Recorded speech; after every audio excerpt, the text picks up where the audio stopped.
சிலப்பதிகாரத்தை செவிமடுக்கும் தமிழ் செல்வங்களே, உங்கள் அனைவருக்கும் என்னுடைய வணக்கம்.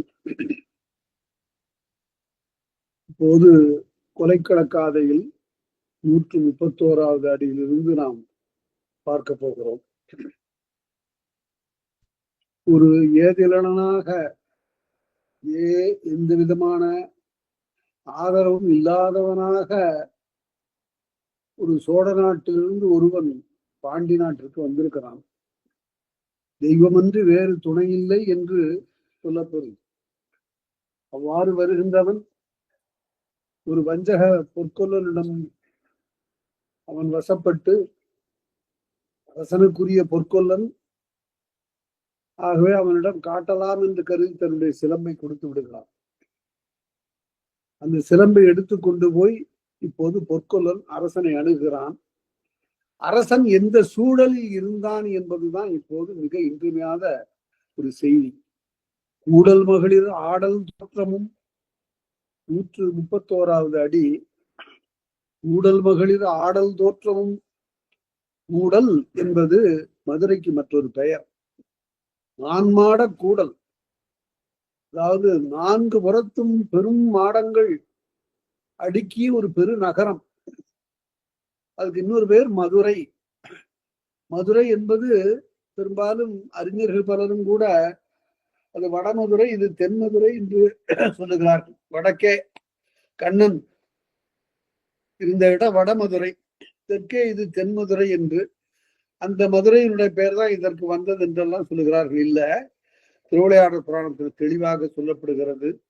மதில், மதிரை, மதுரை, மதில்கள் நிரம்பிய, மதில்கள் சிறந்த ஒரு பெருநகரம் என்று அதற்கு பொருள். அதனால அவ்வடிப்படையில் வந்தது என்று கலித்தொகையிலே அந்த செய்தி சொல்லப்படுகிறது. அதாவது கடலின் அலைகள் அங்கிருந்து வந்து தழுவி மதுரை பொறுகின்ற அந்த பகை என்று வேறு பகை அறியாத ஒரு நாடு என்று சொல்லப்படும். கூடல் மகளிர், இந்த கூடல்ங்கிறதெல்லாம் சொல்ல ரொம்பவும் நீங்க நுணுகி பார்த்தீங்கன்னா, இந்த அல் விகுதி ஒரு பெயர் விகுதி. இந்த இடத்துல ஒரு பெயருக்குரிய விகுதி இந்த அல்ங்கிறது. கூடு அல் அப்படின்னு அதை பிரிக்கலாம். இந்த அல் விகுதியை சமயத்துல எதிர்மறையாகவும் போயிடும். கூடாதீர்கள் வியங்கோலா வந்துடும். அல்லீற்று வியங்கோல் வினைவுற்றுன்னு அதுக்கு பேரு. வாடல் என்றால் வாடாதீர்கள், தேடல் தேடாதீர்கள், அது எதிர்மறை பொருள். இங்க அந்த மாதிரி பொருள் இல்லை. திருவள்ளுவர் அதனை ஒரே குரல்ல ரெண்டையும் காட்டியிருப்பார். எதிர்மறையும் காட்டியிருப்பார், உடன்பாட்டையும் காட்டியிருப்பார். பயனில் சொல் பாராட்டுவானை மகன் எனல், மக்கள் பதடி எனல். மகன் என்று சொல்லாதீர்கள், பதர் என்று சொல்லுங்கள் என்று இரண்டும் இந்த அல்லியத்துக்கு ஒரு இடம் நோக்கி பொருள் கொள்ள வேண்டும். கூடல் மகளிர் ஆடல் தோற்றமும் பாடற்பகுதியும் பண்ணின் பயங்களும். இப்ப அரண்மனையில நாட்டிய நிகழ்ச்சி நடந்து கொண்டிருக்கிறது. அதிலே மகளிர் ஆடுகிறார்கள். அந்த ஆட்டத்தை அவன் பார்த்திருந்தானே ஆனால் குறைவு இருந்திருக்காது. கூடல் மகளிர் ஆடல் தோற்றமும், அந்த பெண்களுடைய தோற்றத்தை பார்த்தான். இந்த நிகழ்ச்சி, இந்த இடத்துல சொல்லக்கூடிய இந்த நிகழ்ச்சி பதிற்றுப்பத்துல பார்க்கணும். பதிற்றுப்பத்துல ஆடுகோட்பாட்டு சேரலாதன் மகளிருடைய ஆடலை பார்த்து மயங்குகிறான். அப்போது அவனுடைய தேவி அவனோடு ஊடல் கொள்ளுகிறாள். இது அந்த நிகழ்ச்சி. அப்பதான் காக்கை பாடினார் சொல்லுகிறார், இது போல பிற பெண்களிடத்தில் நீ உள்ளத்தை பறிகொடுத்தால் உன்னுடைய பகைவர்கள் எல்லாம் உன்னை எளியன் என்று கருதி உன்னை ஆட்கொண்டு விடுவார்கள். நீ பாதுகாப்பாக இருக்க வேண்டும் என்று காக்கை பாடினியார் என்ற புலவர் சொல்லுகிறார். பெண்பார் புலவர் சொல்லுகிறார். காக்கை பாடினியார் என்று எழுதுகிற போது நடுவுல பகர ஒற்று வரக்கூடாது. அது 2ம் தொகை. காக்கையை பாடியவர் என்று. அதனால காக்கை பாடினியார் தான் இப்போ வராது. அதே நிகழ்ச்சி இங்க அப்படியே சொல்லப்படுகிறது. கூடல் மகளிர் ஆடல் தோற்றமும் பாடற்பகுதியும் பண்ணின் பயன்களும். ஒவ்வொரு பாட்டினுடைய பகுதியும் பார்த்தான், அந்த பாடுகின்ற பெண்ணையும் பார்த்தான், ஆட்டத்தையும் பார்த்தான், ஆடுகின்ற பெண்ணையும் பார்த்தான். ஆடல் தோற்றமும் பாடற்பகுதியும், அதாவது நாலடியார்ல அருமையா சொல்லுவார், ஒரு ஆடவனுக்கு என்ன பண்பாக இருக்க வேண்டும் என்றால் அவனிடத்து காமம் இருக்கும். இந்த எல்லா ஆடவர்களுக்கும் எல்லா மகளிருக்கும் காமம் என்றோர் நிகழ்வது என்று ஒன்று நிகழ்வது உண்டு. அது பரவா வெளிப்படா பல்லூர்கள் தங்கா உறவோர்கள் காம நோய் கொடிதேன்னா. அதாவது அந்த காம நோய்க்கு வடிகாலாக இருப்பது ஒன்றுதான், ஒரு வாயில் தான். ஒரு கணவனுக்கு ஒரு மனைவி, மனைவிக்கு ஒரு கணவன். இது பரவா, இது பறந்து செல்லாது. வெளிப்படா, பிறர் யாருக்கும் புலனாகாது. என்ன அருமையா சொல்லியிருக்கான் பாருங்க. பரவா வெளிப்படா பல்லோர்கள் தங்கா, இது பலருக்குரியது. இந்த 2 பேருக்கு மட்டுமே உரியது. பரவா வெளிப்படா பல்லோர்கள் தங்கா உறவோர்கள் காமநோய் கொடிதே. இந்த காமநோய் என்னாச்சா, ஐயோ இவனிடம் வந்து நான் சிறைப்பட்டு விட்டேனே, பறந்து பலரிடம் செல்வதற்குரிய நிலையில் இவனிடம் இல்லையே என்று அந்த காமநோய் வருத்தப்பட்டுதான்.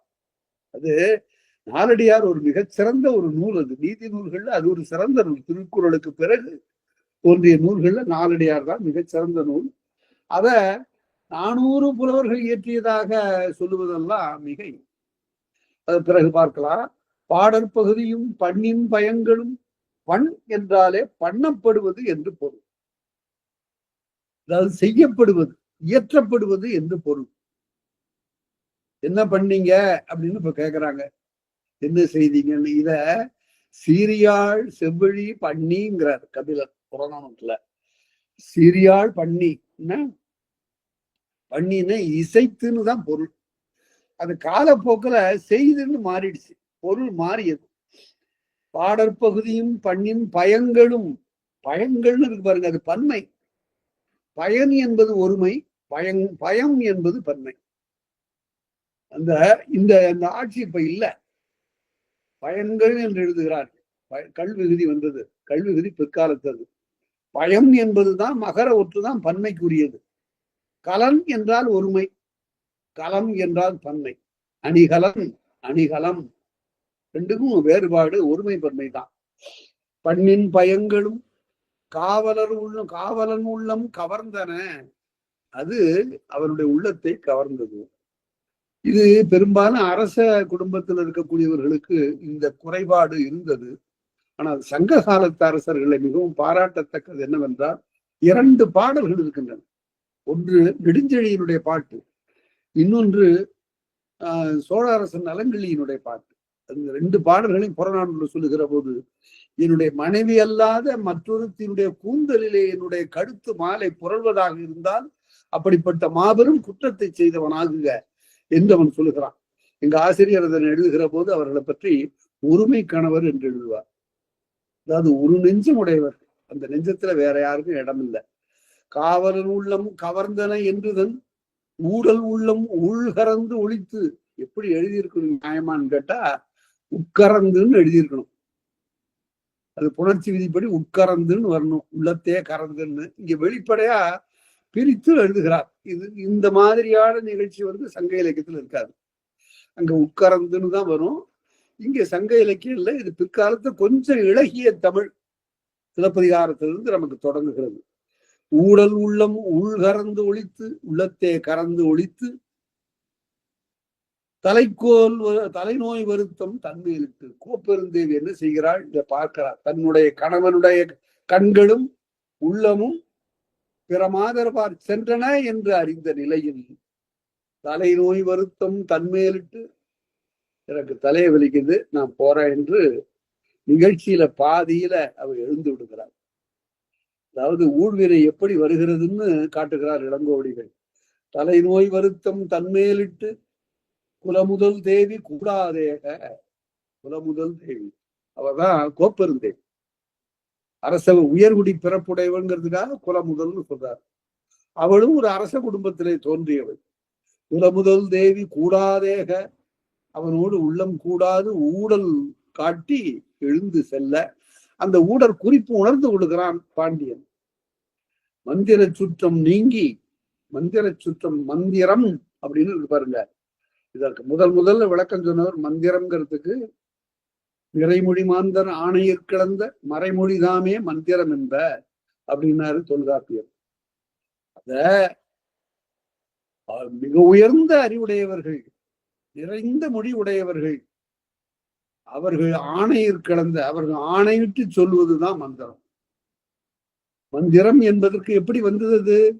மந்தனம் என்பது வந்தது. அதாவது மறைவாக சொல்லுவது, அதாவது உள்ளே பொருள் மறைய சொல்லுவது, உள்ளே பொருள் அடங்க சொல்லுவது, உள்ளுரை பொருந்த சொல்லுவது என்றெல்லாம் பொருள். மந்திர சுற்றம் நீங்கி, அப்படியே தொல்காப்பியர் சொன்னதை திருவள்ளுவர் அப்படியே எடுத்துக்கிட்டார். நிறைமொழி மாந்தர் ஆணையர் கிடந்த மறைமொழிதான் மந்திரம் என்பதனை அப்படியே அதே தொடர் எடுத்து திருவள்ளுவர் அமைத்துக் கொண்டார்.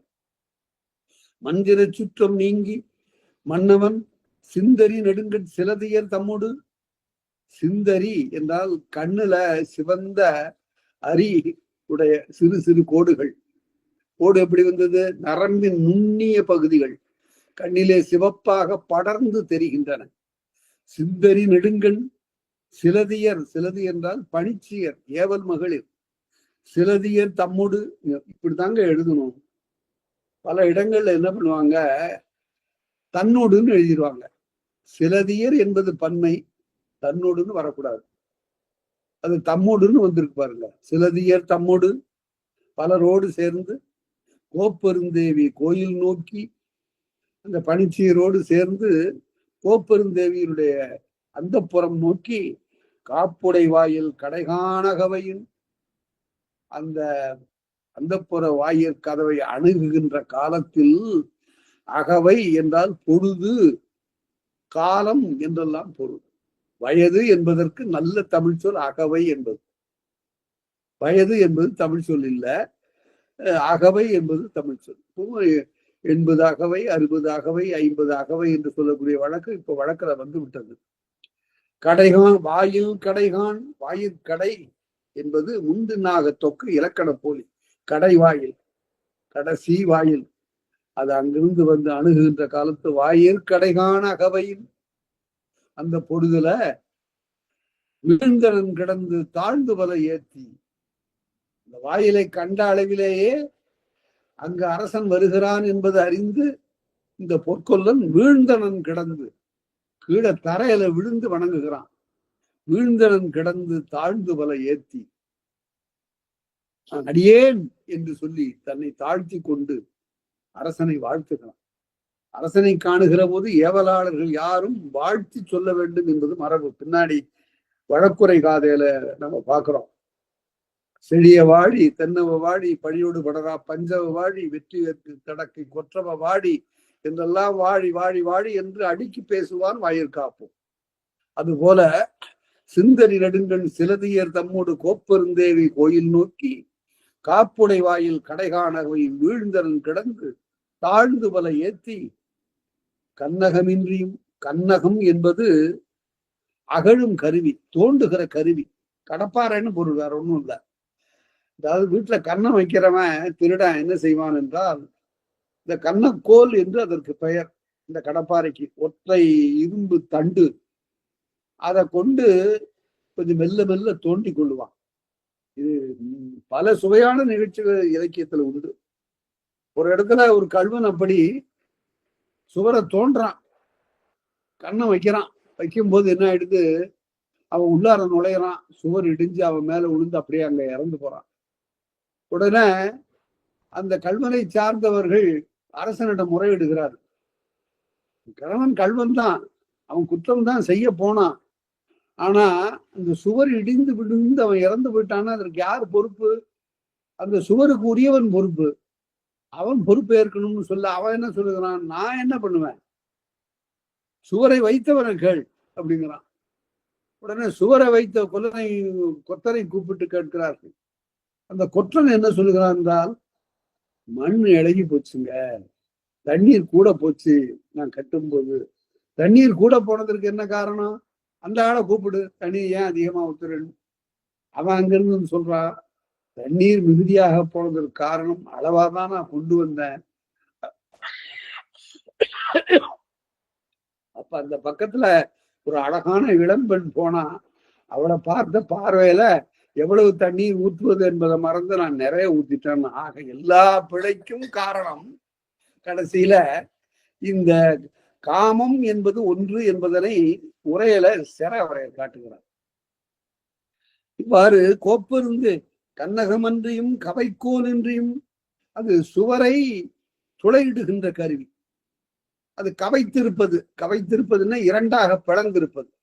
கவைக்கோல் இன்றியும் புண்ணிய மந்திரம் துணை எனக் கொண்டு மந்திரத்தாலையும் இவ்வாறெல்லாம் செய்வார். அல்வர்கள் மந்திரம் வல்லவர்கள். அவர்கள் மந்திரம் போட்டா அங்கங்கு இருப்பவர்களுக்கு மறதி வந்துவிடும், கண் பார்வை மங்கும், தங்களுடைய பொருளை இழந்து விடுவார். துண்ணிய மந்திரம், துண்ணிய என்றால் நெருங்கிய என்று பொருள். இதுல நான் உங்களுக்கு ஒரு புதிய சொல் உங்களுக்கு நான் காட்டுறேன். துண்ணுதல் என்று ஒரு சொல் இருக்கு, நெருங்குதல் என்று பொருள். அவரை துண்ணி நான் பேசினேன் என்று சொல்வது பழைய நடை. இந்த துண்ணுதல் என்றால் நெருங்குதல், நெருக்குதல் என்று பொருள். ஆடைய வெட்டி தையற்காரர் என்ன பண்றாரு, ரெண்டையும் நெருக்கி தைக்கிறார். அவருக்கு பேர் துன்னகாரர் என்று பெயர். சங்க இலக்கியத்துல வருவது இது, துன்னகாரர் என்று பொருள். இப்ப அதெல்லாம் இப்ப தையற்காரர்னு சொல்றோம், துன்னகாரர் என்று சொல்ல வேண்டும். ஆடையை நெருக்கி தைப்பவர்கள். துண்ணிய மந்திரம் துணையென கொண்டு தன்னுடைய உள்ளத்தே நெருங்கி இருக்கின்ற அந்த மந்திரத்தின் துணையென கொண்டு வாயிலாளரை என்ன சொல்லுகிறான், மயக்குதல், மயக்கு துயில் உறுத்து, மயங்கி துயில் உருமாறு செய்து ஓயிர் சிலம்பு கொண்ட கல்வன். இப்படியெல்லாம் மந்திரம் செய்தான். பிறகு மந்திரத்தால் வாயிலாளரை மயக்கினான். அப்படி ஒரு கல்வன் இந்த பாண்டி நாட்டிலே புகுந்தார். கோயிற் சிலம்பு கொண்ட கல்வன், அரண்மனை சிலம்பை களவாடிய ஒருவன், கல்லன் பேரூர் காவலர் கறந்து அரவாரமிக்க இந்த நகர்ல எல்லாரையும் ஏமாற்றி, கல் என்பது ஒலிக்குறிப்பு. கல்லன் பேரூர் மிகப்பெரிய இந்த நகரத்துல, அரவாரமிக்க நகரத்துல எப்படி வந்தாலும் தெரியல, மந்திரம் துணையென கொண்டு வாயிலாளரை மயக்கி துயில் உறச் செய்து உள்ளே வந்து காவலர் கறந்து காவலர்களை ஏமாற்றி மறைந்து, அப்படி வந்து கவர்ந்த அந்த கல்வன் என் சில்லை சிறுகுடில் அகத்திருந்தோம். என்னுடைய வீட்டுல, என்னுடைய சிறுகுடியில வந்து இருக்கிறான், அவனை அங்க நிறுத்தி விட்டு இங்கே வந்திருக்கிறேன் என்று சொல்லவும் அடுத்த 2 அடிகள் மிக மிக இன்றியமையாது. என்னாச்சு? வினை விளை காலம் ஆதலின். இது வினை விளைகின்ற காலம். யாருக்கு? கோவலனுக்கு. கோவலனுக்கு மட்டுமா? அரசனுக்கும் தான். வினை விளை காலமாதலின் யாவதும் சினையலர் வெம்பன் தேரானாகி. சினை என்றால் கிளை, கிளைதோறும் வேப்பம்பூ அப்படி மலர்ந்திருக்கிறது. அப்படி அந்த வேப்பம்பூவை அணிந்த அரசன் தேரானாகி. இதுதான் குற்றம். அவன் ஏன் தேர்ச்சி செய்யவில்லை, அவன் திருடி இருப்பானான்னு ஆராயணும். ஆராயாமல் போனதற்கு என்ன காரணம் என்றால், அவன் உள்ளத்திலே கோப்பெருந்தேவியை எப்படியாவது நாம் அமைதிப்படுத்த வேண்டும், அவருடைய நோக்கத்தை மாற்ற வேண்டும், தன்னுடைய பிழையை நீக்கிக் கொள்ள வேண்டும் என்று கருதியாது. அதனால அரசர்களுக்கு எப்பொழுதுமே தன்னுடைய வாழ்க்கையை வைத்து, தன்னுடைய வாழ்க்கை நிகழ்ச்சியை வைத்து, தன்னுடைய உள்ளத்தின் அவாவை வைத்து எதனையும் ஆராயக்கூடாது. பற்று இன்றி அரசன் ஒழுக வேண்டும். இங்கே இவ்வாறு உடனே வினை விளை காலமாதலின் யாவதும் சினையலர் வெம்பன் தேரானாகி. அவன் ஆராய்ச்சியே பண்ணல. தேரான் தெளிவும் தெளிந்தான்கண் ஐயுறவும் தீரா இடும்பை. என்ன குரல் பாருங்க! அரசனுக்கு இலக்கணம் அதுதான். இந்த காலத்து நீதிபதிகளுக்கும் அதுதான் இலக்கணம். நான் இந்தியாவிலேயே இருந்த எத்தனையோ நீதிபதிகள் இருந்திருக்கிறார்கள் வெள்ளைக்காரர்களுடைய காலத்துல இருந்து. அதுல சில நீதிபதிகளுடைய வரலாற்றை படிக்கிற போது எவ்வளவு நடுவு நிலைமையை தங்களுடைய உயிரை பொருட்படுத்தாது செய்திருக்கிறார்கள் என்பதற்கு இந்தியாவில ஒரு பெரிய நிலையில அவ்வாறு வாழ்ந்த நடுநிலைமையான செங்கோல் பொருந்திய அந்த நீதிபதிகள்லாம் இருந்திருக்கிறார்கள். அதுபோல வேம்பன் தேரானாகி தேரான் தெளிவும் தெளிந்தான்கண் ஐயுறவும் தீரா 2 நிகழ்ச்சி கூடாது. ஆராய்ச்சி இல்லாது போய்விடக்கூடாது. 2வது, ஆராய்ந்த பிறகு ஐயம் வரக்கூடாது. அப்படி அவள் சரியாக அதனை ஆராய்ந்து முடிவு கட்டி விட வேண்டும். தேரானாகி ஊர்காப்பாளரை கூவி. உடனே ஊர்காப்பாளர் என்பவர் 8 வகையான அதிகாரிகள்ல அவர்கள் ஒரு வகையினர். ஊர்காப்பாளரை கூவி ஈங்கு என் தாழ் பூங்கோதை தங்கார் சிலம்பு, என்னுடைய தேவியினுடைய சிலம்பு, தங்கார் சிலம்பு கன்றிய கல்வன் கையதாகில். அவரா போச்சு. எந்த இடத்துல அவன் கல்வன் என்று ஆராயாமலே இவன் கன்றிய கல்வன் சொல்லிட்டான். அந்த அடிப்பட்ட கல்வன் இவன், அதிலேயே பழகி போன கல்வன். பழம் கன்றி போச்சுன்னா முதிர்ந்து போச்சு, அது போல முதிர்ந்த கல்வன் இவன். தாழ்வூங்குவதை தன்கார் சிலம்பு கன்றிய கல்வன் கையதாகி. ஆனா ஒரு இடம் இருக்கு, அவனுடைய அந்த சிலம்பு அவனுடைய கையகத்தை இருக்குமானால், என்னுடைய தேவியின் சிலம்பு அந்த கல்வனுடைய கையில் இருக்குமானால் ஒரு சப்கிளாஸ் இருக்கு அதுல. ஆனாலும் கன்றிய கல்வன்னு சொல்லிட கூடாது. இவன் சொல்லக்கூடிய ஆளிடத்து அரசியனுடைய சிலம்பு இருக்குமானால் அது அவனே கவர்ந்தது என்று நீங்கள் அறிவீர்களானால் என்றெல்லாம் சொல்லியிருக்கணும். அதெல்லாம் தேரானாகிங்கிறதுல அடங்கி போச்சு. அதெல்லாம் ஆராயாமல் சொன்னான். கன்றிய கல்வன் கையதாகில். இந்திய அரசனுடைய மிகப்பெரிய நீதிபதிகள்ல வெள்ளையர்கள் காலத்துல வந்த ஒரு நீதிபதி வேதங்கள்ல தலைமயங்கி போய் அதையெல்லாம் மொழிபெயர்க்க வேண்டும் என்று முனைந்தார். உபரிடங்களை மொழிபெயர்க்க வேண்டும் என்று கருதினார். இது எதற்காக சொல்லுகிறேன் என்றால் 30 நூல்களை, வடமொழியில் இருந்த நூல்களை ஆங்கிலத்திலே மொழிபெயர்த்தார்கள். தி சேக்ரட் புக்ஸ் ஆஃப் இந்தியா அப்படின்னு ஒரு தொகுதி. அது வங்காளத்தினுடைய ஆட்சியாளராக இருந்த அந்த ஆளுநர் 30 வடநூல்களை ஆங்கிலத்துல கொண்டு போனார். அந்த காலத்துல தமிழ்ல கொண்டு போவதற்கு ஆள் இல்லை. அந்த காலத்தில் தான் தமிழ் சுவடிகள் எல்லாம் சிதிலமாகி அழிந்தன. அந்த காலத்தில் தான் உவே சாமிநாதையர் அவற்றை எல்லாம் அச்சிடுவதற்கான பெருமுயற்சி செய்தார். சீவை தாமோதரம் பிள்ளை பெருமுயற்சி செய்தார். மற்றவர்கள்லாம் அவற்றை எல்லாம் கொண்டு வந்தார்கள். ஆனால் முதலாக ஒரு தமிழ் ஏட்டை அயல் மொழியிலே மொழிபெயர்த்து வந்தால் வீரமாமுனிவர் தான். பெஸ்கி என்ற அந்த வீரமாமுனிவர் திருக்குறளை இத்தாலி மொழியில மொழிபெயர்க்க, அந்த இத்தாலி மொழிபெயர்ப்பை வைத்துக் கொண்டு ஜியு போப் ஆங்கிலத்திலே மொழிபெயர்க்க அப்படி போச்சு.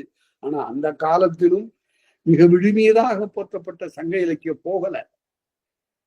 பிறகு எப்போ போச்சு என்றால், அமெரிக்காவில ஒரு நூலகத்துல இங்கிருந்து சென்ற சங்க இலக்கியங்களை கொண்டு போய் ஒரு குப்பையாக கொட்டி இருந்தார். அதாவது பாதாள அறையில. அதை போய் பார்த்த ஒரு மைசூர்கார ஒரு கல்வி வல்லவர், ஒரு கவிஞர் ஏ.கே. ராமானுஜம் என்பவர், அவர் போய் பார்த்தார். திடீரென்று அவருடைய கண்ணில் பட்டது குறுந்தொகை தான். அதை படிச்ச உடனே இப்படி ஒரு நூலா, இவ்வளவு சுருங்கிய அடிகளில் இவ்வளவு ஆழமான பொருளா, இது எந்த நாட்டு இலக்கியத்திலும் இப்படி ஒரு காதல் இலக்கியம் வளரவில்லையே என்று கருதி அவர் தான் ஆங்கிலத்துல மொழிபெயர்த்தார்.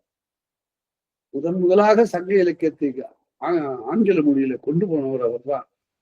எவ்வளவு காலந்தாழ்த்து நடந்தது அது. அதற்கு பிறகுதான் உலக நம்முடைய சங்க இலக்கியத்தை உணரத் தொடங்கியது. தாழ்வூங்கோதை தன்கார் சிலம்பு கன்றிய கல்வன் கையதாகில் கொன்ற சிலம்பு கொணர்க. இதற்கு உரை எழுதுவது சில பேரு வாய் சோர்ந்து சொல்லிட்டாங்க. கொண்டு அச்சிலம்பு கொணர்க என்று சொல்லுவதற்கு பதிலாக கொன்று அச்சிலம்புன்னு தவறா அது இல்லை, அது உரை அல்ல. ஏனென்றால் யாவதும் தேரானாகி அப்படின்ன போது ஆராய்ச்சி இல்லாம தெளிவாதான் சொல்றான். ஆளை கொன்னுட்டு சிலம்ப கொண்டார் என்று. கொன்று அச்சிலம்பு அடியார்கள கொண்டுன்னு எழுதிட்டார். அதாவது கொண்டு என்பதற்கு வாய் சோர்ந்து சொன்னான்னு எழுதினார். அது உரை அல்ல. ஏன்னா யாவதும் தேரானாகின்னு வந்து விட்டது. அத நாட்டார் ஐயா சொல்லுவார், யாவதும் தேரானாகி என்று வந்த பிறகு அது கொண்டுன்னு வருவதற்குரிய இடமே இல்லை. அப்படி நினைத்திருப்பானோ என்று எண்ணுவதற்கு இடம் இல்லை என்று சொன்னார். இதுதான் ஊழ்வினை என்பது. ஒன்று வைத்து நினைவிலே வைத்துக் கொள்ளுங்கள். தமிழர்களுடைய விதி கோட்பாடு என்பது மிக மிக தொன்மையானது. எதற்கும் காரணம் ஊழ்வினை என்று திருவள்ளுவரும் சொல்லுகிறார், மற்றவர்களும் சொல்லுகிறார்கள். ஒரு வேறுபாடு, திருவள்ளுவர் அப்படிப்பட்ட ஊழ்வினையும் கூட முயற்சியினாலே, அயராத உழைப்பினாலே, நல்ல சிந்தனையினாலே மாற்றிக்கொள்ள கூடும் என்று திருவள்ளுவர் மட்டுமே சொல்லுவார். மற்றவர்கள்லாம் விதியை அழிக்க முடியாது என்று பேசுவார். இந்த ஊழ் என்றாலே பழுத்தல் என்று பொருள். ஊர்த்தது என்றால் முதிர்ந்தது, பழுத்தது என்று பொருள். ஒருவருடைய வினை அதனுடைய பயன் பழுத்து போனா அதற்கு பிறகு இப்படியெல்லாம் தலை காட்டி ஒரு மனிதனுக்கு சேரும் என்பது அது விளக்கப்படாது என்றுதான் எல்லா நூல்களும் சொல்லும். சங்க இலக்கியத்துல ஒரு பாட்டு இருக்கு, உங்களுக்கு தெரியும், உலகம் அறிந்த ஒரு பாட்டு. அது யாதும் ஊரே யாவரும் கேளி தீதும் நன்றும் பெறதரவாராங்கிற பாட்டு எதுக்காக சொல்லப்பட்டது? படிக்கிறவங்க எல்லாரும் இந்த முதலடியோட சரி, யாதும் ஊரே யாவரும் கேளீர் என்று சொல்லி இருக்கிறான் தமிழ. உலகமெல்லாம் தன்னுடைய உடன்பிறப்பாக கருதுகிறான், சொந்தமாக கருதுறாங்க. அது எதற்காக சொன்னதுங்கிறத கொஞ்சம் நினைச்சு பாருங்க. இந்த பாட்டுல என்ன சொல்லுகிறார் என்றால், எல்லாம் ஊழல் வினையினால நடக்குது. அதனால பெரிய காட்டாற்று வெள்ளம் அப்படியே அடித்து கொண்டு வருகிற போது அதுல அகப்பட்ட ஒரு புனை, ஒரு தெப்பம், அது அந்த நீரினாலே அலைக்கப்பட்டு எப்படி எப்படியெல்லாம் போகிறதோ அது போல என்னுடைய வாழ்க்கை விதியினாலே அடித்து செல்லப்படுகிறது. அப்படி விதியினாலே அடித்து செல்லப்படுகிற போது எனக்கு யாரும் பெரியவங்களா தோணல, யாரும் சிறியவங்களா தோணல. ஏன்? அவங்கவுங்களுடைய வினை, அவங்கவுங்களுடைய ஊழ், அவங்கவுங்களுடைய முற்பிறவியில் செய்த வினைகளுடைய பயன். ஒருத்தன் சிறியவனா இருக்கலாம், ஒருத்தன் பெரியவனா இருக்கலாம். இதனால் அவங்கள பார்த்து என்ன வியப்படைகிறது அல்லது என்ன அவர்களை பார்த்து குறைவாக மதிப்பிடுவது, அதுக்கெல்லாம் இடமே இல்லை. அதனால யாரும் ஊரே அவரும் கேள்வி. அதனால பரந்த நோக்கம் இருக்கிறது, அது இல்லாம இல்லை. இருந்தாலும் அதனையும் தாண்டி ஊழ்வினையின் வலிமை சொல்லுவது அந்த பாட்டு. அதனால காட்டாறு அழைத்து கொண்டு வரக்கூடிய தெப்பம் போல என்னுடைய வாழ்க்கை என்று அவன் பேசுகிறான். அவ்வாறு காவலன் ஏவ கருந்தொழில் கொல்லனும் கருந்தொழில் கொல்லும். அதாவது இந்த கருமை என்பது அதிலே கன்றி போகிற ஒரு நிலை. கருந்தொழில் கொல்லனும் ஏவல் உள்ளத்து எண்ணியது முடித்தன. அவன் அவ்வாறு ஏவிய பிறகு எண்ணியது முடிந்தது, முடித்தன, முடிந்தது என்று வலித்தல் விகாரம். ஏவியது முடித்தன, எண்ணியது முடித்தன, தீவினை முதிர்வலை சென்று பட்டிருந்த கோவலன். ஆகா, வலையில மாட்டிட்டான். அவன் செய்த தீவினை, அவன் முற்பிறவில் செய்த தீவினை. அவன் என்ன தீவினை செய்தான் என்பதை பின்னாலே வரப்போகிறது. அதாவது ஒன்று மட்டும் நினைவிலே வைத்துக் கொள்ள வேண்டும். யாரும் ஒரு அறிவு ஆராய்ச்சி பட இதனை அணுகி ஒரு கேள்வி உங்களை கேட்கக்கூடும். போன பிறவியில நான் செய்த வினை இந்த பிறவியில என்னை தாக்குகிறது என்று சொல்லுகிறீர்களே, போன பிறவியில இந்த உடம்பு இருந்ததா? இந்த பிறவியில இந்த உடம்பு இதெல்லாம் அனுபவிக்கிறது என்றால் அதற்கு ஏதோ வேறு ஒரு உடம்பு செய்தது. அதற்கு விடை என்னவென்றால் உயிர் தான். இந்த உயிர் தான் இந்த வருத்தத்தை ஏற்கிறது என்றெல்லாம் சொன்னார்கள். நான் சொல்லுகிறேன், பல வகையான நூல்களையும் எழுத்தெண்ணி படித்து ஆராய்ந்து கண்ட உண்மையாக நான் சொல்லுகிறேன், இது ஒரு நம்பிக்கை. இது ஒரு சமுதாயத்தை நல்ல நெறியிலே செலுத்திய நம்பிக்கை. இது பொய்யோ மெய்யோ அந்த ஆராய்ச்சியே வேண்டியதில்லை. நாம் செய்கிற வினைதான் நம்முடைய இந்த நிலைக்கு காரணம் என்று ஒருவன் நினைப்பானே, ஆனால் அந்த நம்பிக்கை அவனை நெறிப்படுத்தும். பிறர் யாரையும் வருத்த தோன்றாது. அதனால சில வாழ்க்கைக்கு சில நம்பிக்கைகள் வேண்டும்.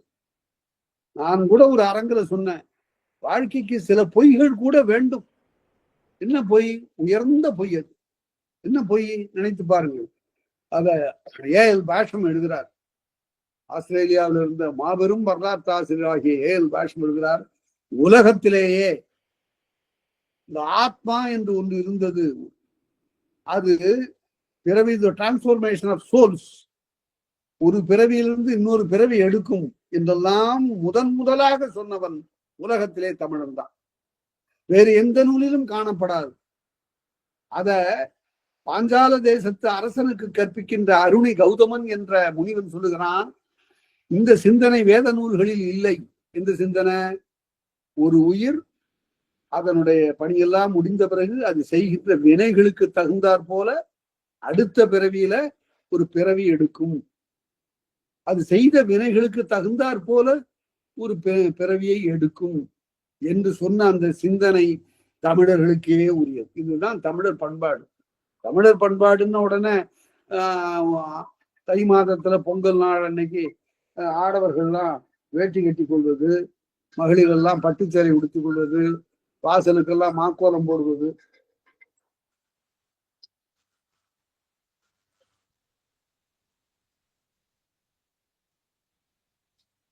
வாயிலுக்கெல்லாம் மாக்கோலம் போடுவது, அதற்கு பிறகு எல்லாரும் கூடி பொங்கல் உண்பது, இது தமிழர் பண்பாடு இல்லை. இது தமிழர் பண்பாட்டுல இதெல்லாம் புறநிலைகள், இதெல்லாம் மிக எளிய செயல்கள். இதை யாரும் செய்யலாம். ஆனால் அகத்தே இவ்வாறு ஒருவன் ஒருத்தியாக வாழ்கின்ற அந்த உயர்ந்த காதல் நெறி, வினைதான் காரணம். இவ்வாறு நாம் வாழ்வதற்கு, நாம் மெலிவதற்கும் வலிமையாக வாழ்வதற்கும் அடித்தளம் இந்த விதிதான் காரணம். இந்த ஊழ்வினைதான் காரணம். நாமே தான் நம்முடைய நிலைகளுக்கு காரணம். தன்னை தலையாக நிற்பானும் நிலைகளுக்கு கீழிடுவானும் தான். இதுல யாரையும் அவன் நொந்து கொள்வதே கூடாது. இதுதான் தமிழர் பண்பாட்டினுடைய, தமிழர் தத்துவத்தினுடைய அடிநிலை. இதுதான் தமிழர் தத்துவத்தினுடைய முதல் நிலை. இது வேற எங்கும் இல்லை. மற்றவர்கள் சொல்லுவாங்க, ஆண்டவன் இப்படி என்ன படைச்சுட்டாங்க, இல்லைங்கிறாரு. நம்முடைய தமிழ் தத்துவம் என்ன சொல்லுகிறது என்றால், இறைவனுடைய செயல் என்னவென்றால், நீ செய்த வினைகளுக்கேற்ப உனக்குரிய நிலையை பெருமாறு செய்வதுதான் இறைவனுடைய சரியான போஸ்ட்மேன். ஒரு பதிவு அஞ்சலை சரியாக கொண்டு வந்து சேர்க்கிற அஞ்சலன் போல அவரவர்களுடைய வினையினுடைய பயனை அவரவர்களுக்கு கொண்டு வந்து சேர்க்கிறவன் இறைவன். அதனால இல்லாட்டி இறைவனே பார்த்து எல்லாரையுமே நல்லவர்களா படைச்சிடலாமே, எல்லாரையுமே தவறு செய்யாதவர்களாக இருக்கலாமே, எல்லாரையுமே உயர்ந்த நிலையில இருத்திடலாமே. ஒருவனையே இப்படி கொடியவனாக இருக்கிறான், ஒருவனையே நல்லவனாக இருக்கிறான், ஒருவன் நீதிபதியாக இருக்கிறான், ஒருத்தன் குற்றவாளியாக இருக்கிறான். இவ்வாறெல்லாம் வேறுபட இருப்பதற்கு காரணம் அவரவர் முற்பிறவியில் செய்த வினை. முற்பிறவி உண்டா? அதைத்தான் நான் சொன்னேன். இது நம்பிக்கை. உண்டோ இல்லையோ, இந்த நம்பிக்கை ஒருவனை நல்ல நெறிப்படுத்தும். வாழ்க்கைக்கு சில பொய்களும் வேண்டும். இந்த முறையில இந்த பொய் நல்லது. அதனால இவ்வாறு சில சிறு பிள்ளைகள்ல இருந்து நம்முடைய பெற்றோர்கள் சொல்லுவாங்க, அதை செய்யாதப்பா சாமி வந்து அடிக்கும். இதெல்லாம் நம்பிக்கை. இப்படியெல்லாம் நம்பிக்கையை ஊட்டி வளர்ப்பது வேண்டும். தெய்வம் கூட ஒரு நம்பிக்கை தான். இவ்வாறு தீவினை முதிர்வலை சென்று பட்டிருந்த கோவலன் வினை வயப்பட்டு விட்டான். வேற என்ன செய்வதவ? தீவினை முதிர்வலைங்கிறதா முதிர்வலை சென்று பட்டிருந்த கோவலன் தன்னை குறுகினாகி அவனை வந்து இந்த பொற்புலன் வந்து சேர்ந்து வலம்படுதானே மன்னவன் ஏவ சிலம்பு காணிய வந்தோர். மன்னவனுடைய ஏவலாலே இந்த சிலம்பை பார்ப்பதற்கு வந்தார்கள். சிலம்பு காணிய 9 வகையான வினை எச்சங்கள்ல இது ஒரு எச்சம். செய்ய என்பது ஒரு வினை எச்சம். செய்ய வந்தான், காணிய வந்தான். அது இப்போதெல்லாம் இந்த காலத்துல காணன்னு வந்துட்டு, காண வந்தேன் என்று. காணிய வந்தேன், காணிய வந்தோர், காண்பதற்கு என்று பொருள். காணிய வந்தோர் இவரென செய்வினை சிலம்பின் செய்தியெல்லாம் பொய்வினை கொல்லன் புரிந்துடன் காட்ட. இந்த செய்வினைங்கிறத 2 பொருள் உண்டு. நல்ல ஆழ்ந்த ஆராய்ச்சி காட்டக்கூடிய ஒரு முடிவு இது.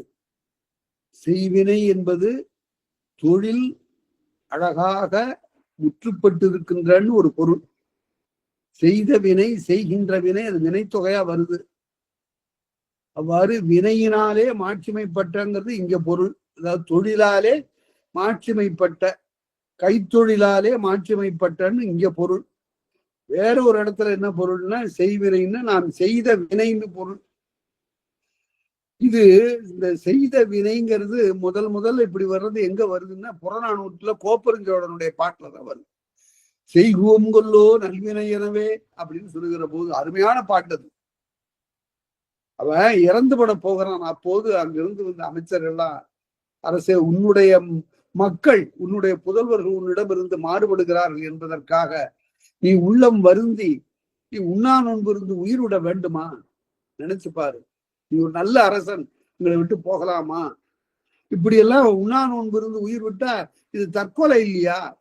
மோட்சம் கிடைக்குமா, துறக்கம் கிடைக்குமா அப்படின்னு அவர்கள் கேட்கும்போது அவர் சொல்லுகிறான், அதாவது உண்ணா நோன்பிருந்து உயிர் விட்டா நரகத்துக்கு போவோம் என்றோ பேயாக தெரிவோம் என்றெல்லாம் சொல்லுவதெல்லாம் என்ன நோக்கம்ங்கிறது தான் முக்கியம்.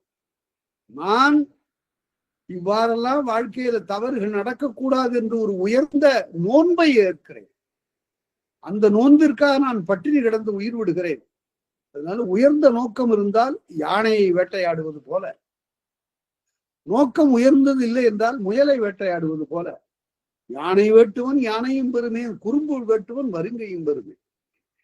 உயர்ந்த நோக்கம் இருந்தால் கிடைக்கலன்னா கூட பரவாயில்லையா, குற்றம் இல்லை. ஆனால் நோக்கம் தாழ்ந்ததா இருந்தா அது நிறைவேறாம கூட போயிடும் என்று சொல்லி புகழ் வேண்டும் மனிதனுக்கு. புகழந்த ஒரு இமயத்தை அவன் தன்னுடைய வாழ்க்கையில நட்டுக்கொள்ள வேண்டும். அதனால நான் நோன்பு நோற்பது என்பது பிள்ளைகள் இவ்வாறு தவறாக போய்விட்டார்களே, தவறான நெறி பெற்றோரைக்கு மாறுபடுகிறார்களே என்று சொல்லி நான் உண்ணா நோன்பு இருக்கிறேன் என்று சொல்லுகிறான் கோப்பெருஞ்சோழன், பிசிராந்தையனுடைய நண்பன். அதனால இது செய்வினைங்கிறது அந்த ரெண்டு பொருள்ல வருது. முதல் பொருள் புறப்பொருள், இது தொழில் மாட்சிமைப்பட்டன்னு. இன்னொன்று உள்ளீடு பொருள், அது அதாவது முன்பு செய்த வினையின் காரணமாக வரக்கூடிய பயன். செய்வினை சிலம்பின் செய்தியெல்லாம் பொய்வினை கொல்லன் புரிந்துடன் காட்ட. இந்த இடத்துல ஒரு செய்தி சொல்ற, எல்லாரும் கடைபிடிக்கத்தக்க செய்தி. இந்த காலத்து நேர்ந்து கொண்டிருக்கின்ற ஒரு பிழை, அதாவது எழுதுகின்ற காலத்து தமிழில் இப்படி ஒரு பிழை புகுந்து விட்டது. கற்றவர்கள்லாம் இப்படி எழுதுகிறார்கள் என்று நான் வருத்தப்படுவது உண்டு. அதாவது அவருக்கு ஒரு நல்ல புரிதல் இல்லை என்று எழுதக்கூடாது. புரிதல் என்பது முறுக்குதல் என்று பொருள். புரி நூல் என்றால் முறுக்கப்பட்ட நூல் என்று பொருள். முப்புரி நூல் என்றால் மூன்றாக முறுக்கப்பட்ட நூல் என்று பொருள். புரிதல் என்றால் முறுக்குதல் என்று பொருள். பிறகு அது எப்படி வரணும்? அது ஒரு துணை வினையோடு தான் வரும். புரிந்து கொள்ள வேண்டும் என்று. புரிந்து கொள்ளுதல் என்பது அவரிடம் இல்லை. நன்றாக புரிந்து கொள்ளும் திறம் அவரிடம் இல்லை என்று அப்படி எழுத வேண்டுமே தவிர புரிதல் இல்லை என்று எழுதுவது பிழை. அது யார் எழுதியிருந்தாலும் பிழைதான். அது மாதிரி இலக்கிய ஆட்சி இல்லை. அதனால இந்த இடத்துல புரிந்துடன் காட்ட, புரிந்து கொண்டு, அது எச்சமா தான் வருது, தொழிற்பெயரா வல்ல. புரிந்துடன் காட்ட. அப்ப கொலை செய்வதற்காக வந்திருக்கின்ற கொலைஞர்கள், அரசனுடைய வினைஞர்கள், அவங்க இலக்கண முறையில் வினாயா திருட. இவனை பார்த்தா அப்படி தெரியலையே. இலக்கண முறை, ஒரு மனிதன் எப்படி இருக்க வேண்டும், ஒரு உயர்ந்த மனிதன், உயர்ந்த பண்பாடு உள்ளவன் எப்படி இருக்க வேண்டுமோ அப்படி இல்லை இருக்கிறாங்க. இலக்கண முறைமையில் இருந்தோன் இயங்குவன் கொலைப்படு மகனலன். அவன் தீர்ப்பு சொல்லிட்டான். அரசனால சொல்ல முடியாத தீர்ப்பை இந்த கொலைவினைஞர்கள் சொன்னார்கள். இவன் கொலைப்படு மகனன், கொலை செய்யப்படுவதற்கு உரியவன் இல்லை என்று சொல்லு. கொலைப்படு மகனலன் என்று கூறும் அருந்திரன் மாக்களை அவன், அதாவது அவர்கள் பாராட்டுகிறார் இளங்கோடிகள். அருந்திரன் மாக்களை அகநகைத்துரைத்து உடனே பொற்கொள்ளன் சொல்றான், உனக்கு என்னப்பா தெரியுதுன்னு அவர் எள்ளி நகையாடுகிறான், நகைக்கிறான். நகை என்பது 4 காரணமாக பிறக்கும் என்று தொல்காப்பியர் சொல்வார். எள்ளல், இளமை, பேதமை, மடன் என்று உள்ளப்பட்ட நகை 4 என்பது. எள்ளி நகைக்கலாம், அல்லது இளமை காரணமாக ஒரு மகிழ்ச்சியாக இருக்கின்ற போது எல்லாரும் சேர்ந்து அப்படி நகைக்கலாம். அறியாமை காரணமாக நினைக்கலாம். அதே போல ஒன்றை உணர்ந்தது போல, அறிந்தது போல அறிந்து கொண்டு அவ்வாறும் நகைக்கலாம். மடமை காரணமாக நகைக்கலாம். இவ்வாறு 4 காரணத்துல இந்த இடத்துல அகநகைத்து அவர்களை ரொம்ப எள்ளி நகைக்கிறான். உனக்கு ஏதாவது தெரியுதாப்பா, இவருடைய தோற்றத்தை பார்த்து நீ சொல்றிய என்று சொல்லி அகநகைத்து உரைத்து கருந்தொழில் கொல்லன் காட்டினன் உரைப்போன். அவன் உடனே அவனை காட்டி சொல்லுகிறான், 8 வகையாக இந்த கள்வர்கள் பிறரை ஏமாற்றுவார். ஒன்று மந்திரம், மந்திரம் செய்து பிறரை மயக்குவார்கள். பிறகு தாங்கள் வழிபடுகின்ற தெய்வத்தினுடைய ஆட்சியினாலே மயக்குவார்கள். மருந்து செய்வார், மருந்தை கொண்டு வந்து செலுத்துவார்கள். நிமித்தம், அதற்கு பிறகு நல்ல நிமித்தம் பார்த்துதான் களவாடவே வருவார்கள். அதனால அவர்களுக்கு எல்லாமே கைகூடி விடும். தந்திரம், தந்திரமாக செய்வார். இடம், காலம், இடம் பார்த்து செய்வார்கள். இடம், காலம், கருவி, இந்த மூன்றும் பார்த்து செய்வார். அதனால அவங்ககிட்ட எந்த பிழையும் நாம் காண முடியாது என்று எட்டுடனன்றே இழுக்குடை மரபில் கற்றும் மாக்கள் துணையென தெரிவது. கற்றும் மாக்கள் என்றால் கண்டு உண்ணுன்னு, கண்டுங்கிறது கட்டுன்னு ஆச்சு, தலித்தல் விகாரம். கண்டு உண்ணுகின்ற மாக்கள், கண்டு செயற்படுகின்ற களவு கண்டு உண்ணுகின்ற மாக்கள். உண்ணுகின்றன பயனை பெறுகின்ற மாக்கள் துணையென தெரிவது. அதனால அந்த எட்டையும் விளக்கி இப்ப சொல்ல போறார். மருந்து பட்டீராயின், அவன் அப்படியே ஏதாவது தெளிச்சுட்டு போயிடுவான், அவ்வளவுதான். அவன் அப்படி ஏதாவது மருந்தை பயன்படுத்துகிறானால் படுத்துவான, ஆனால் மருந்தில் பட்டீராயின், அந்த மருந்துக்கு நீங்கள் ஆட்படுவீர்களே ஆனால் யாவரும் பெரும்பெயர் மன்னர் பெருநவை பட்டீர், அவ்வளவுதான். புகழ்வாய்ந்த மன்னனுக்கு நீங்கள் குற்றம் செய்து வராதீர்கள். நவை என்றால் குற்றம். அதாவது பெரும்புகழ் வாய்ந்த மன்னனுக்கு நீங்கள் குற்றம் செய்தவர்கள் ஆகிவிடுவீர்கள் என்று அதிகாரத்தை காட்டி சொல்லுறான். மன்னன் பெருநவை பட்டீர். மந்திரம் நாவுடை வழுத்துவராயின், அவர்கள் நாக்கினாலே மந்திரத்தை சொல்லுவார்களானால் நாவுடை வழுத்துவராயின், வழுத்துதல் என்றால் வாழ்த்துதல், பயன்படுத்துதல், நாவினாலே சொல்லுதல். மந்திரம் நாவிடை வழுத்துவராயின் இந்திரகுமரரின் யாம் காண்போமோ. அப்ப அவர்களுடைய தோற்றத்தை பார்த்த இந்திரகுமாரர் மாதிரி இருக்கும். அது யாருங்க இந்திரகுமாரர் அப்படின்னா, இந்திரனுக்கு ஒரு மைந்தன் இருந்தான், அவன் பேரு சயந்தன். இந்த பெரிய வீட்டு பிள்ளை எல்லாம் ஒழுங்கா இருக்க மாட்டான். பெரும் செல்வ செழுமையினாலே அவர்கள் எல்லாம் உள்ளத்துல எல்லா வகையான தீமையை செய்வதற்கு உரிமை பெற்றவர் போல கடந்து கொள்வார். அரச குடும்பத்துல பிறந்தவர்கள்லாம் நெறியில நிற்கணும். ஆனா செல்வம் காரணமாக, செல்வ மதர்ப்பு காரணமாக அவர்கள் எல்லா பிழைகளையும் செய்வார். களவு காமம் என்று எல்லாவற்றையும் அவர்கள் ஆட்படுவார். அதனால அந்த சைந்தன் என்ன செய்தான், கானகத்திலே ராமனும் சீதையும் சென்று கொண்டிருக்கிற போது சீதையினுடைய அழகிலே மயங்கி அவளை கவர்ந்து கொள்ள வேண்டும் என்று கருதிய சயந்தன் ஒரு காக்கை வடிவம் எடுத்து பறந்து வந்து சீதையின் மேலே உட்காருகிறான். தன்னுடைய அழகினாலே அவளை கொத்த தலைப்பிடுகிற போது ராமன் பார்த்து ஒரு அம்பை ஏவுகிறார். அந்த அம்பு அப்படியே தொடர்ந்து போகிறது. காக்கை விரைந்து பறக்கிறது. இது தேவர் உலகத்து காக்கை. அதனால மிக மிக விரைவாக பறந்து செல்லுகிற போது இந்த அம்பு, ராமன் விட்ட அம்பு, அந்த சயந்தனுடைய ஒற்றை கண்ணை தாக்கி பறித்து விடுகிறது. அன்று முதல் காக்கைக்கு ஒரு கண் தான் என்று சொன்னான். இது கதை தான். ஆனால் இந்த கதையை எப்படி இலக்கியமாக்குகிறார் என்று பார்க்கணும் மாணிக்க வாசகர். இது காக்கையுடைய உடற்கூறு அறிந்து பேசுகின்ற பேச்சாக திருக்கோவையார்ல அமைந்து விடுகிறது. திருவாசகம், திருக்கோவையார் இரண்டு நூல்களின் ஆசிரியர் மாணிக்க வாசகர். இந்த செய்தி நீங்கள் அறிந்திருப்பீர்களானால் ரொம்ப நல்லது. இந்த காக்கைக்கு கண் ஒன்றுதான் என்று சொல்லுகிறார் மாணிக்க வாசகர். ரெண்டு பக்கமும் இருக்கு, கண் இருக்கு. ஆனால் கண்ணின் பாவை ஒன்று. இந்த கருவெளி கண்ணுக்கு அந்த பால் அது ஒன்றுதான். அது இப்படி சாட்சி பார்த்ததுன்னு என் இடக்கண்ணுக்கு வந்துடும், இப்படி சாட்சி பார்த்தா பல கண்ணுக்கு வந்துடும் அந்த பாவை. இது மாணிக்க வாசகர் உவமையா சொல்றாரு. காக்கைக்கு இரு கண் இல்ல, ஒரு கண்ணு தான். அது போல எனக்கும் இவளுக்கும், என்னுடைய காதலிக்கும் உயிர் ஒன்றுதான். இந்த ஒரு உயிர் ரெண்டாக பிறந்து வருவது என்பது தமிழர்களுக்கே உரிய கோட்பாடு, தமிழ் பண்பாட்டினுடைய அடிப்படை. அதுதான் காக்கைக்கு இரு கண் இல்லை ஒரு கண் என்பது போல இந்த தோகையாகி என் மனைவிக்கும் எனக்கும் ஒரு உயிர் தான். ஒரு உயிர் ரெண்டு கூட்டுல இருக்கு என்று சொல்லுகிறார். பிறவிதோறும் ஒரு உயிர் இரண்டு கூட்டிலே அடைக்கப்பட்டு அவை நல்லறம் புரிந்து அதற்கு பிறகு அடுத்த பிறவி செல்ல வேண்டும் என்பது நம்பிக்கை. அந்த நம்பிக்கையை சொல்றார். மந்திரம் தெய்வம் மருந்தே நிமித்தம் தந்திரம் இடனே காரம் கருவி என்று எட்டுடனன்றே இழுக்குடை மரபில் கட்டுண் மாற்று துணை எனத் தெரிவது மருந்திற்பட்டீராயின் யாவரும் பெரும்பெயர் மன்னரின் பெருநவை பட்டீர் மந்திரம் நாவிடை வழுத்துவராயின் இந்திரகுமாரின் யாங்கான். அந்த சேந்தன் ரொம்ப அழகான வடிவம் உடையவன். அவன் மாதிரி இருப்பான். அவன் மந்திரம் போட்டான்னா அப்படி உங்களுக்கு கண்ணுக்கு தெரியுமா? தெய்வத்தோற்றம் தெளிகுவராயின் அவனுடைய தெய்வ தோற்றத்தை நீங்க ஒன்றும் மாசுபட எண்ண முடியாது.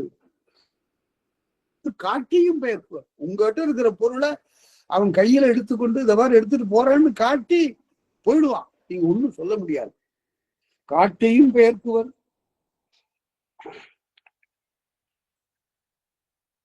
மருந்தின்னம் கண் மயக்குவராயின் மருந்தால நம்முடைய கண்ணை அவர்கள் மயக்கலாம். அவ்வாறு இருந்த இடத்திலிருந்து இருந்தோம் பெயரும் இடனுமாறுண்டோ, இருந்த இடத்திலிருந்து அவர்கள் பெயர்ந்து போய்விடுவார்கள். இடனுமாறுண்டோ நிமித்தம் வாய்த்திடு நல்லது யாவதும். அதே போல நிமித்தம் பார்த்துதான் திருட வருவாங்க. அதாவது களவு செய்ய வருகின்றவர்கள் எல்லாம் கால நேரம் பார்த்து வருவார். அதாவது அந்த காலத்துல ஆணிரை களவு செய்கிறவர்கள் என்ன பண்ணுவான், இரவு காலத்தில் தான் ஆணிரை களவு நிகழும். கொட்டில்ல மாடுகள்லாம் கட்டி இருக்கும். அவன் வேற்றூர்ல இருந்து வருகிறவன் என்ன செய்வான் என்றால் களிமண் நல்லா பிசைந்து உருட்டி ஈரம் குலையாம எடுத்துட்டு வருவான். எதுக்குன்னா அந்த மாடுகளின் கீழே போய் தவழ்ந்து போய் அந்த கழுத்துல இருக்கிற மணிகளில் எல்லாம் இந்த களிமண்ணை அடைச்சிருவான். மணி ஒலிக்காதபடி செய்து விடுவான். போகின்ற போதே திருட போகின்ற போதே கையில 2 சிறு கோல்களை எடுத்துக்கொண்டு போவார்கள். சிறிய கோலாட்டக்களி மாதிரி அதை கையில வைத்துக்கொண்டு மண்டிட்டு உட்கார்ந்திருப்பார். டக்குன்னு அந்த 2 கையில இருக்கிற கோலும் கீழே விடும். அதாவது தூக்கம் வந்துடுற நேரம். ஓஹோ, இது நடு யாமம். நமக்கு தூக்கம் வருவது போலவே இந்த ஆணிரைகளை உடையவர்கள் எல்லாம் வீட்டிலே தூங்குகின்ற நேரம் வந்து விட்டது. இப்போது தூங்கி இருப்பார்கள். இனிமே போய் களவு ஆடலாம் என்று வருவார்கள். இப்படி பல நுட்பங்களை எல்லாம் சொல்லுகிறது கரவட நூல் என்று ஒரு நூல். எப்ப திருட போகலாம், எங்க போகலாம், எந்த நேரத்தில் செல்லலாம் என்றெல்லாம் சொல்லக்கூடிய ஒரு நூலும் இருக்கிறது தமிழ்ல. இவ்வாறு அரும்பொருள் கை புகுதினும் நல்ல பொருள் கிடைக்கக்கூடிய வாய்ப்பு இருந்தா கூட கால நேரம் பார்த்து தான் போவான். நிமித்தம் பார்த்து தான் செல்வார்கள். அப்படியெல்லாம் பார்த்து வந்திருக்காங்க. இவன் அவ்வளவு எளியவனாக கருதாதே. தந்திர கரணம் எண்ணுகிறாயின் களவு. தந்திர கரணம் என்றால் களவு நூல் சொல்லுவது. தந்திர கரணம் எண்ணுகிறாயின் தந்திர நூல்கள், களவு குறித்த நூல்கள் சொல்லக்கூடிய செய்தியெல்லாம் நீங்கள் எண்ணி பார்த்தால் ஆக பொற்கொள்ளனுக்கு இவ்வளவும் தெரிந்திருக்கிறது. எண்ணுவீராயின் இந்திரன் மார்பத்து ஆரமும் இது. அவங்க நினைச்சுட்டாங்க என்ன, இந்திரன் கழுத்துல போட்டிருக்கிறான பெரிய மாலை, வைர மாலை, அதை கூட கொண்டு போய்விடும். ஆங்கில புதினம் ஒன்றுலதான் சொல்லுவான், ஒரு கல்வன் அந்த ஊர் காவல் தலைவனுக்கு சவால் அறைகோல் விடுவான். இன்றைக்கு விருந்துக்கு வருகின்ற பெருமாட்டியினுடைய கழுத்துல போடுகின்ற அந்த வைர மணி மாலையை நான் எல்லாரும் அந்த விருந்து உண்ணுகின்ற காலத்தை நான் கவர்ந்து காட்டுகிறேன். என்ன சொல்றாங்க பார், முடிஞ்சா பார் என்று சொல்லி காவலர்கள் நிறைய பேரை அமர்த்தி அந்த விருந்துல இவன் அங்கிருந்து வருகிறான். மிக அழகாக உடையணிந்து இந்த கல்வர் தலைவன் அங்கிருந்து வருகிறான், உள்ளார வருகிறான். அவனை பார்த்து புன்னகைக்கிறான் காவலர் தலைவன். விருந்து நடந்து கொண்டே இருக்கிறது. திடீரென்று விளக்கு, இந்த கல்வருடைய தலைவனுடைய பங்காளி, அவருடைய கூட்டாளி விளக்க நிறுத்தினான். விளக்க நிறுத்திய உடனே விளக்கு நின்று போய்விடுமோ என்பதற்காக சரியாக வேறு விளக்கு உடனே போடப்படுகிறது. அந்த விளக்கு ஒளி போடுகின்ற அந்த 1 மணி துளியில அந்த அம்மா கழுத்துல இருந்த நகை போயிடுச்சு. இவன் தான் எடுத்துட்டாங்கிறது தெரியுது. இவனே சொல்லிடுறான், எடுத்து காட்டுகிறேன்னு சொல்லியிருக்கான். உடனே அங்க இருக்கிற யாரும் வெளியில போகக்கூடாதுன்னு சொல்லி சோதனை இடப்படுகிறது. முதல்ல சோதனை அவன்கிட்ட தான் பாக்குறான். அவனுடைய கோட்ல பையில அங்க இங்கெல்லாம் கைவிட்டு எல்லாம் பார்க்கும்போது அங்க இல்லை. ஒவ்வொருவராக பரிசீலனை செய்தார்கள், ஒருத்தட்டே இல்லை. காவலர் தலைவன் தன்னுடைய தோல்வியை ஒத்துக்கொள்ளக்கூடிய நிலைக்கு வந்துட்டான். பிறகு அவர்கள் எல்லாம் வீட்டுக்கு போய்விட்டார்கள். காவலர் தலைவன் சிந்தித்துக் கொண்டே இருக்கிற போது அவனுக்கு தொலைபேசி கண்டுபிடிக்க முடிந்ததா உன்னால? இல்ல, கண்டுபிடிக்க முடியல. அப்ப எனக்கு பரிசாக அதை நீ அந்த வைர மாலையை கொடுத்து விடுகிறாயான்னு கேட்கிறான். அது எப்படி நான் கொடுக்க முடியும்? பார், உன்னுடைய கோட்டு பையில இருக்குங்க. அதாவது இவன் திருடி மிக அழகாக அந்த காவலர் தலைவருடைய பையில சேர்த்துட்டான். எல்லாரையும் சோதனை செய்தவன் தன்னை அவன் சோதனைக்கு உட்படுத்திக் கொள்ளவில்லை என்று ஒரு புதினத்துல இப்படி ஒரு கல்வனுடைய திறமையை காட்டுவார். அதுபோல 8 வகையாக ஒரு கல்வன் ஏமாற்றலாம்.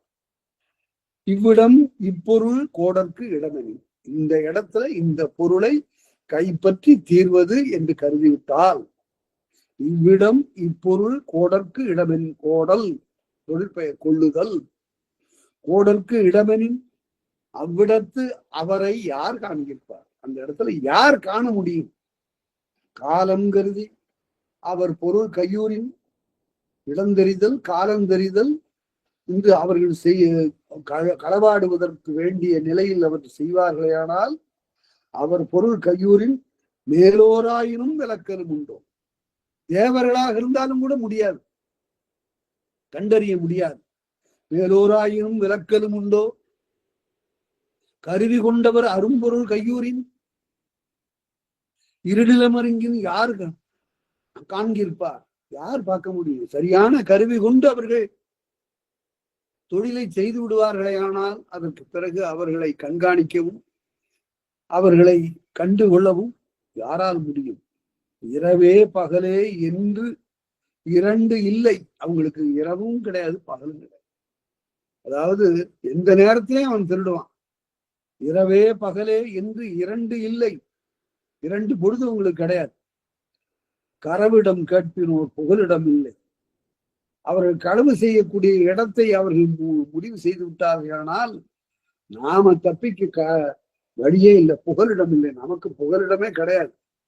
அதனால கல்வனே வலியவனாக இருப்பான் என்று சொல்லி தூதர் கோலத்து வாயிலில் இருந்து, எப்படி ஒரு அருமையான அடி இது. தூதர்கள் மாதிரி வருவான் அவங்க. திருடனாம ஏதோ பெரிய செய்தியை சொல்ல வருகின்றவன் போல தூதர் கோலத்து வாயிலில் இருந்து மாதர் கோலத்து வல்லிருள் புக்கு. மாதர் கோலத்து பெண்களை போல ஒரு கோலம் கொண்டு வருவான். என்ன கோலத்திலும் வருவான். மாதர் கோலத்து வல்லிருள் புக்கு. அப்படி வந்தான் ஒருத்தன். தூதர் கோலத்து வாயிலில் இருந்து புதன் போல வந்தான். பெண்களை போல வேடம் கொண்டு வந்தான்.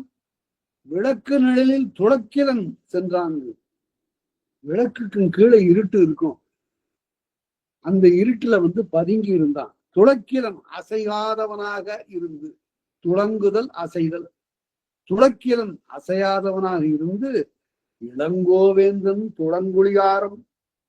இந்த பாண்டியனுடைய மகன் இளவரசன் இளங்கோவேந்தன், அந்த இளவரசனுடைய துளங்குழி ஆரம், அவன் கழுத்துல கொண்டிருந்த மிக அழகான ஒரு மாலையை வெயிலிடு வைரத்து மின்மின் விளங்கி, வெயில்ல போட்ட வைரம் போல அவ்வளவு ஒளி வீசக்கூடிய ஒரு மாலையை வெயிலிடு வைரத்து மின்மின் விளங்க துயிர்கள் விழித்தோம் தோளில் காணான்.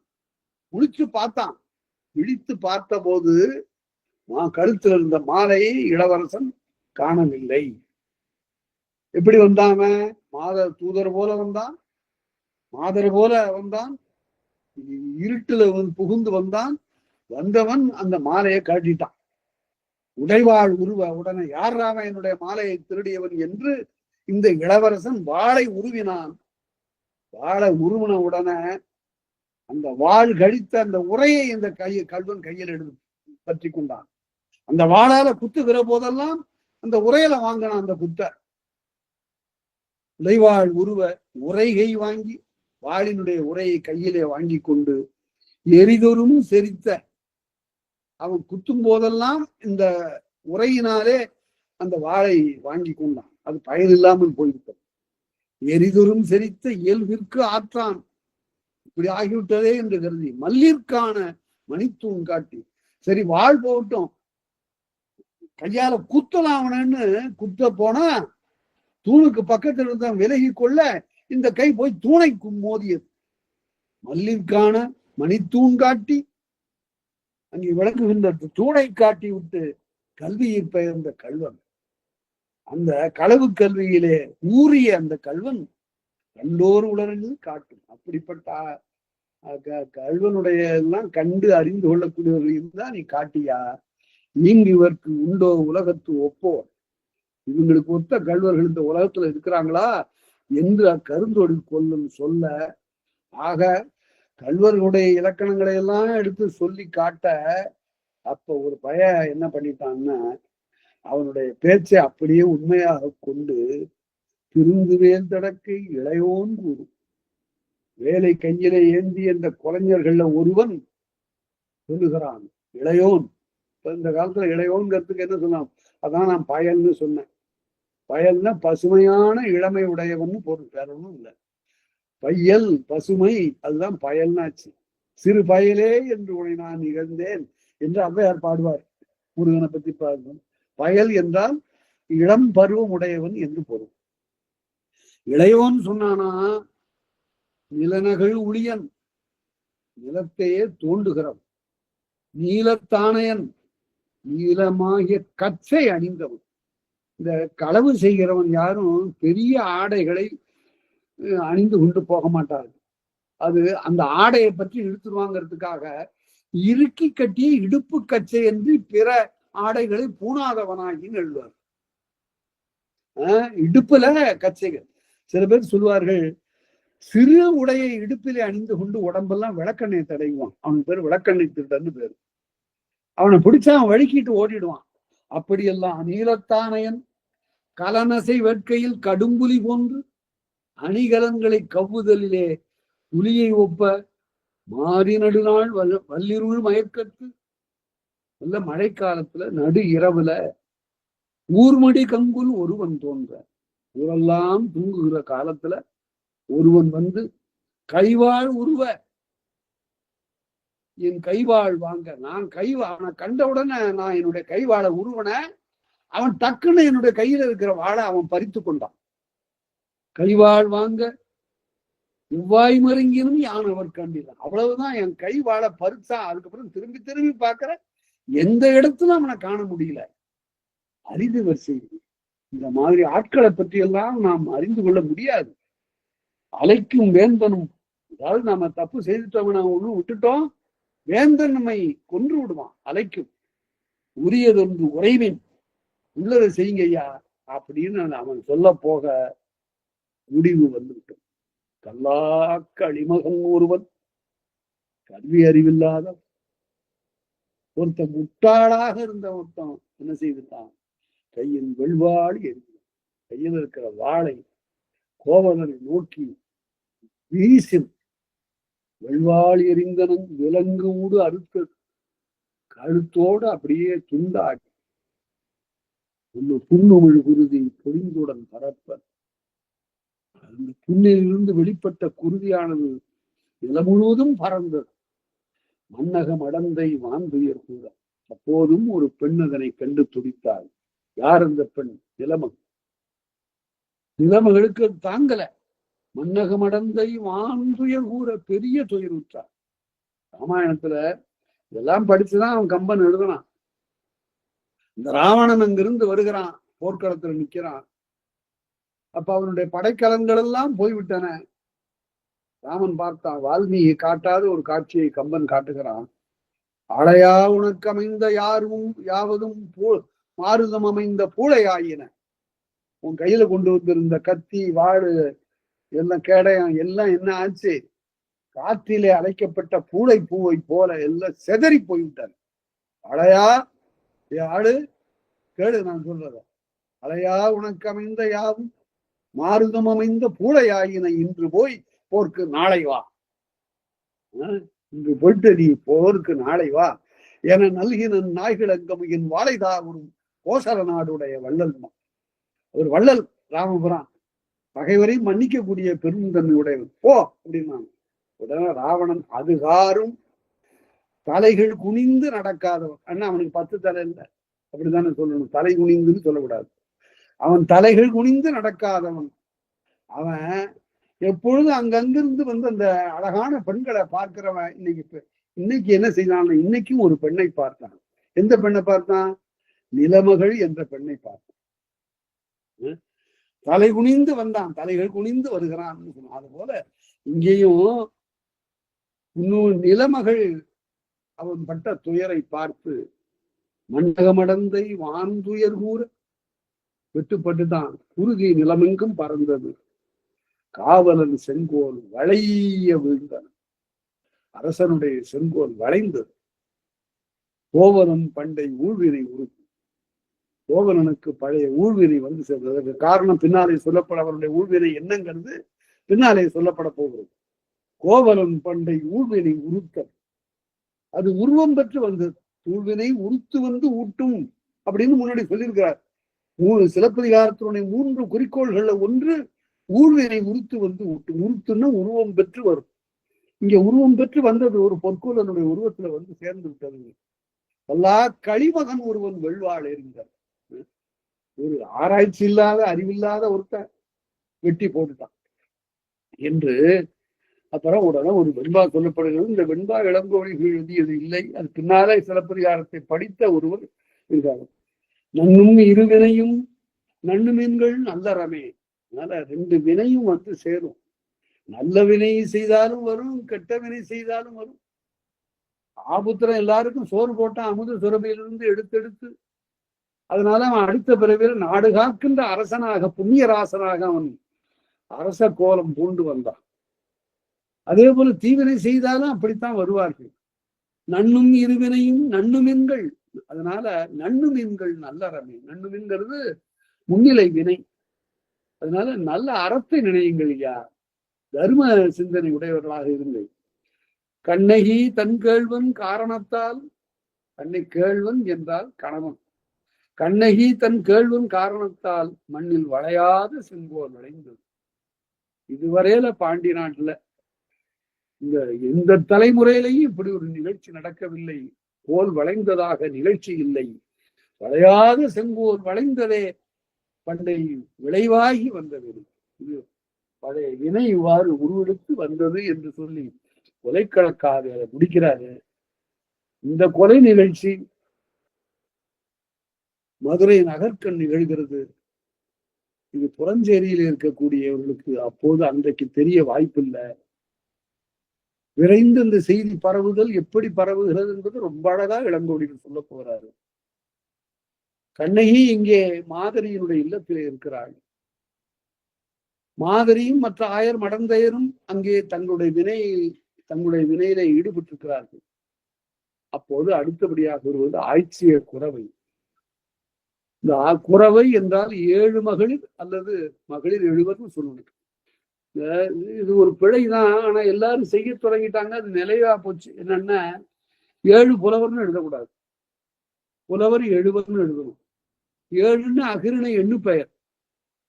புலவர் 7, உரையாசிரியர் 11 என்றெல்லாம் எழுதுவதுதான் சரியான நடை. ஆனா இப்ப அது எல்லாரிடமும் 7 புலவர் தான், 8 அரசர் தான், இப்படித்தான் எழுதுகிறார்கள். அது வந்து தவிர்க்க முடியாம போயிடுச்சு. இப்ப இந்த 7 மகளிர் 7 அல்லது 9 கைகோத்து கொண்டு, எப்படி கை கோக்கிறது? கற்கடகமாக நண்டு போல இருக்கக்கூடிய கைகளை கோத்து கொண்டு ஆடுகின்ற அந்த ஆட்டத்துக்கு பெயர் குறவை என்று பெயர்.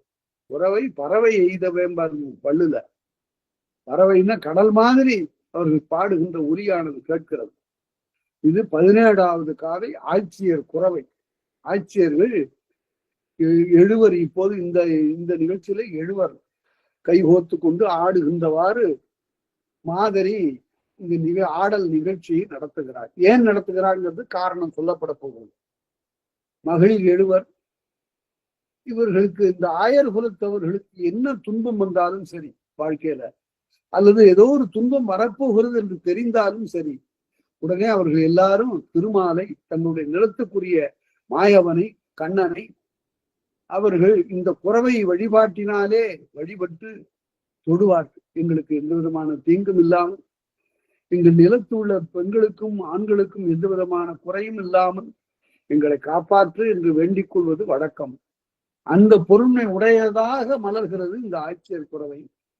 அதுல கயல் எழுதிய இமய நெற்றியில் பாண்டியன் ஒருவன் இமயத்திலே சென்று கயல் மீனை பொறித்து விட்டு வந்தான். அயல் எழுதிய புலியும் வில்லும். உடனே அடுத்தாற் போல ஒரு சோழன் ஒருவன் புலியை பொறித்து வந்தான், வில்லை பொறித்து வந்தான் சேரன். நாவலம் தன்பொழில் மன்னர், நாவலம் தீவு என்று இந்த இந்தியாவிற்கு அந்த காலத்துல பெயர். பரதகண்டம் என்று வேத நூல்கள் பின்னாலே சொல்லின. ஆனால் நாவலன் தீவு என்பது தமிழர் வழங்கிய பெயர்.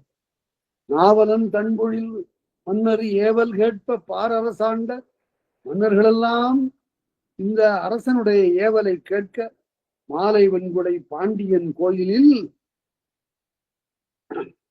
முத்துமாலை அணிந்த வெண்கொற்ற குடையுடைய பாண்டியனுடைய அரண்மனையில் காலை முரசும் கனைகுரல் என்பார். இப்போதுதான் நீங்க பார்க்கணும், மாலையில கோவலன் இறந்து விட்டான். கோவலன் சிலந்து விற்க போனது எப்போது? மதியம் உணவு உண்டான். கோவலன் கண்ணகி தனியாக இருப்பதற்கு வருந்தினான். பல வகையாக அவளை பாராட்டினான். பிறகு நீ பாதுகாப்பாக இரு என்று சொல்லிவிட்டு புறப்பட்டு போனான். பொற்கொல்லனை பார்த்தான். பொற்கொல்லன் சிலம்பை அரசனிடம் காட்டி வருவதாக போனான். எல்லாம் மாலையில கொலைப்பட்டான். மாலையில அவனுடைய தலை விழுந்து விட்டது. அவ்வாறு இப்ப இரவு பொழுது அப்படியே போச்சு. காலை முரசம் கனைகுரல் எம்ப, விடியற்காலத்து முரசு அரண்மனையில அடிக்கப்படுகிறது. பொழுது விடிந்து விட்டது என்று, இருள் போய்விட்டது என்று. ஆனா ஒருவனுடைய வாழ்க்கையில இருள் புகுந்து விட்டது. ஒருத்தினுடைய வாழ்க்கையில இருள் புகுந்து விட்டது. காலை முரசம் கனைகுரல் எம்புமாகலில் நெய்முறை நமக்கு இன்று. நாம வெண்ணெயில தயிரிலிருந்து வெண்ணெய் எடுக்க வேண்டிய முறை நமக்கு இன்னைக்கு. உரையிட்டோம். உரையிட்ட அந்த பாலிலிருந்து இப்போது கடைந்து வெண்ணெய் எடுக்க வேண்டும். நெய்முறை நமக்கு இன்றாம் என்று ஐயை தன் மகளை கூவி, மாதரி தன்னுடைய மகளாகிய ஐயை கூவி அழைத்து கடைகையிலும் மத்தும் கொண்டு, கடைகின்ற கயிறு மத்தும் கொண்டு இடை முதுமகள் வந்து தோன்றுமன். மாதரி அங்கிருந்து வந்தது. கீசு கீசென்று ஆணை சாத்தன் எங்கும் கலந்து கூவ என்று பேச, காசும் பிறப்பும் அணிந்திருக்கக்கூடிய ஆயமகளிரெல்லாம் தயிரை கடைந்தார்கள் என்று ஆண்டாள் பாடுகின்ற அந்த நிகழ்ச்சி போல மாதரி இப்போது மகளிரெல்லாம் கூட்டிக் கொண்டு சென்று நமக்கு இன்று நெய்முறை, ஆகவே வெண்ணெய் எடுப்போம் என்று சொல்லி முனைகின்ற அந்த காலை பொழுதில் என்ன நடந்தது என்பதனை இப்போது ஆய்ச்சியர் குறவை தெரிவிக்க போகிறது. அதை பார்ப்போம். அடுத்த வகுப்புல அதை பார்ப்போம். இதுகாரம் கேட்ட அனைவருக்கும் நன்றி, வணக்கம்.